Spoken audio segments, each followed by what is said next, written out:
Star Wars: The Rise of Skywalker is the third movie in the Disney Star Wars trilogy and is the finale of the Skywalker saga. Is it good? Let's find out. Hi guys, it's DPX reviewing today Star Wars: The Rise of Skywalker. Before we get started, you know what to do. Be sure to like this video, subscribe if you're new, turn on notifications, and leave a comment, and you'll be a loyal subscriber. This movie has been torn apart by critics, and many people have been very harsh on it. It's probably one of the most divisive films, probably the most divisive film of the year, if not one of the most of for a while. Um, and let's see, I don't think it's as bad as everyone is going to say it is. I don't think it's gonna ruin Star Wars, but coming from someone who liked The Last Jedi, this one, there's a lot of stuff wrong with this one. It's messy. It's definitely the messiest movie in the Star Wars franchise. I think I don't think this is worse than the prequels, but the prequels were probably more organized than this. And even as a trilogy, I like The Last Jedi, but um, with that existing and being what it is, it sort of shows, and with this being the finale, it sort of shows that, you know, they didn't really have a roadmap, which is something you need for a trilogy, especially a Star Wars trilogy. They didn't have anything planned.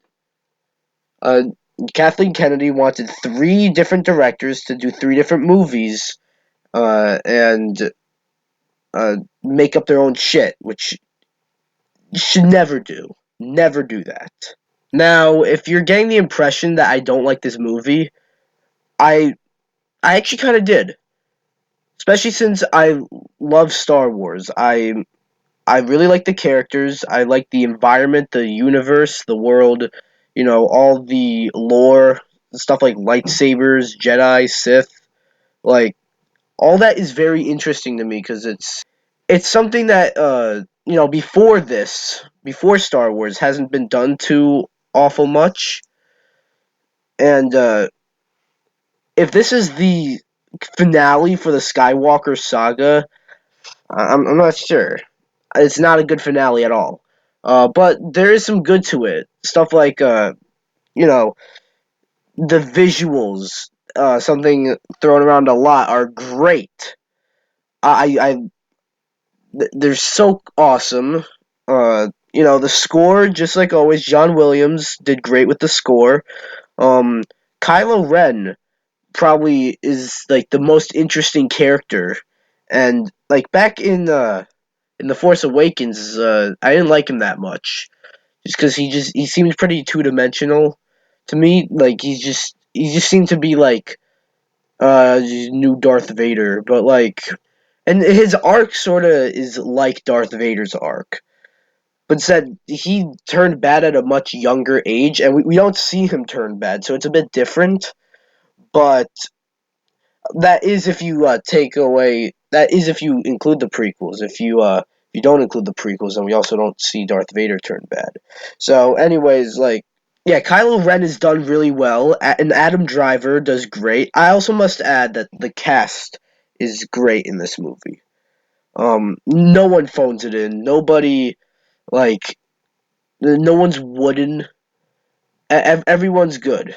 They did their best with what they had to work with. Um, with Rey, on the other hand, now Daisy Ridley is great as Rey, but the the character of Rey is handled much differently in this movie. Like there's a there's something huge that has to do with her character. That's a spoiler. I'm not gonna say it, at least not yet.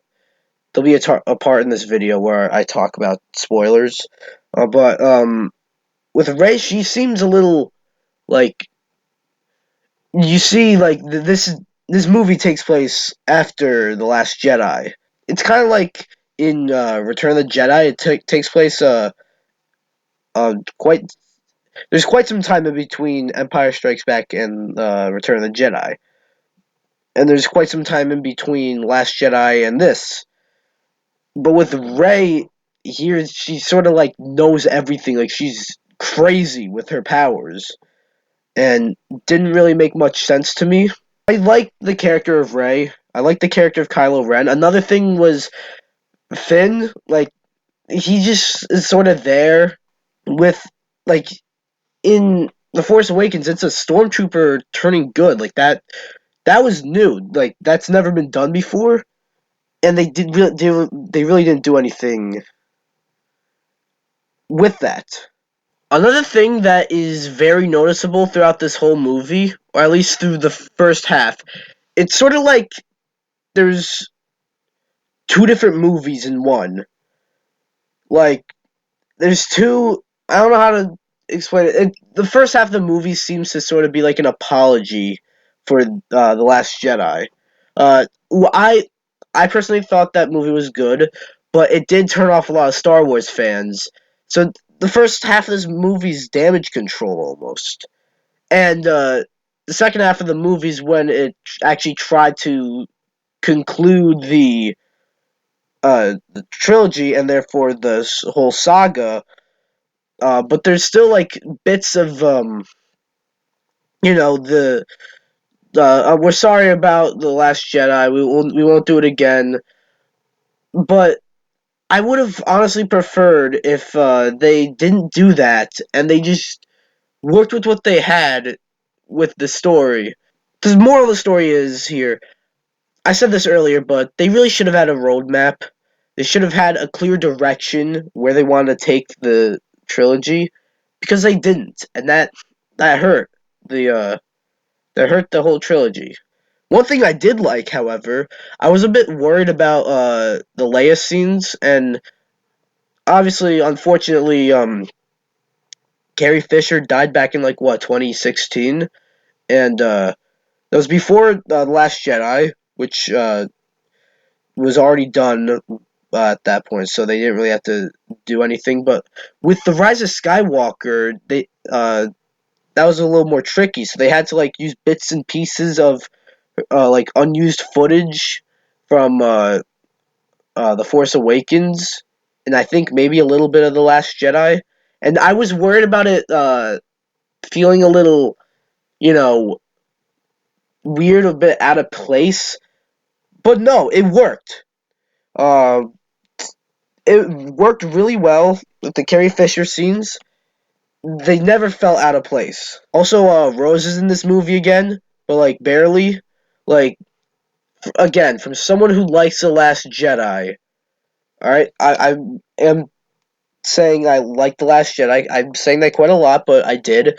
But from someone who likes the Last Jedi, I do believe Rose was one of the weaker points of that movie. She's barely in this one, and which is cool. And when she is in it, she's good. She doesn't like. I wasn't too impressed with her performance in was it Callie Marie Tran or something? I forgot her name, but I wasn't too impressed with her performance in Last Jedi. And here are the few scenes that she's in. Yeah, pretty good. One thing I want to say, a lot of people didn't like the final battle at the end, but I really did. It wasn't. I'll get more. I'll talk more about that in the spoiler section, briefly. But it wasn't too bad. I'm talking about like the dog fights and shit. There was another fight that went on during that I'm not gonna talk about quite yet, and the movie's got some emotion to it, which I also don't think worked for a lot of people. It might not. Somehow it worked for me. Like there's some emotion that again I'll get into later, and it worked for me. Now, probably the big thing though is that this isn't really a spoiler unless you didn't watch any of the trailers. And if that's the case, I mean, like, you can probably skip this part. But, like, in the trailers, they revealed Emperor Palpatine is back. And I was a little worried. Part of me was excited for that, but the other part was worried that they were really going to use him. And in this movie, they did use him. Like, I wasn't wanting Palpatine a Star Wars story. I was wanting, Palpatine to be a significant part of the movie, and he was. In fact, I would argue he's the main villain. Um, However, the way they brought him back didn't really make much sense to me, and this is where I'm going to get into spoilers. So skip this time on screen. Um, if you don't want me to spoil, if you don't want to get spoiled, but you want to see my review score, um, okay. Have you skipped yet? All right, good. The way they brought back Emperor Palpatine was almost immediately when the movie started. Like he came back. We're in like some dark like cave ish setting, and I never mentioned that I like the set pieces as well. The set pieces were awesome in my opinion. A lot of people didn't like them, but I did. But we have Emperor Palpatine down there who's like calling, like warning everyone that he's still alive, and he. I didn't like the way he came back because he just sort of came back, like it. And another thing is, yeah, there's the obvious shit that makes that sort of knocks down the other two in the trilogy a bit, and that is they didn't build this up at all. This was never the plan to have Palpatine come back. Um, Even if J.J. Abrams said it was, but it's still he came in. He just he just came back. That's it. That's what I feel. There's no like explanation as to how he survived getting fucking blown up at the end of Return of the Jedi. There's none of that. He just comes back. I also really did like the dynamic between Kylo Ren and Rey, like their relation sorta, but like at the end, Kylo Ren turns good. Yeah, he does. They teased at that in The Last Jedi and in The Force Awakens. They're like, yeah, we know there's good in you. It's sort of like Darth Vader all over again. The more I think about it, but with they kissed at the end, like Kylo Ren and Rey, they kissed at the end, and it was kind of awkward. Actually, it was a bit weird. Didn't really make much sense. Like I don't know, there was just an awkward kiss. Um. Oh yeah. We got when we talk about spoilers, we got to talk about the elephant in the room, and that is Rey Palpatine. Rey is Emperor Palpatine's granddaughter, which there's so many things wrong with that. First, there's like the obvious stuff with that Palpatine got married and went down and got had kids and they had kids but it's also like it also sounds like a fan fiction. Like I remember back when The Force Awakens came out and hearing a bunch of theories about who Rey is related to. There's Luke Skywalker, Luke and Leia. Han Solo and Leia. There was Obi-Wan Kenobi. There's even fucking Jyn Erso from Rogue One. And then I heard Palpatine, and that was the one. Aside from Jyn Erso, that one makes no sense. But from there's the Palpatine one, where that was like the one where I'm just like, no, that's fucking stupid. Because there'd be so many things wrong with that. And that's what it ended up being. When I say there's so many things wrong with that, it's like, first, shouldn't the parents, shouldn't Rey's parents, have been established then? Shouldn't, like, we saw Palpatine as, like, this, you know, Chancellor, and then we saw him as the Emperor. But, like, I don't know, we never got, like, any sort of hints that he had children, that he had a wife, that he and that his children got married and got had a kid. Like that was never once hinted at or anything. And yes, Palpatine ended up dying anyways. Now that wouldn't have been much of a problem if they hinted at him coming back before this, or if he did come back before this. But that's not the case.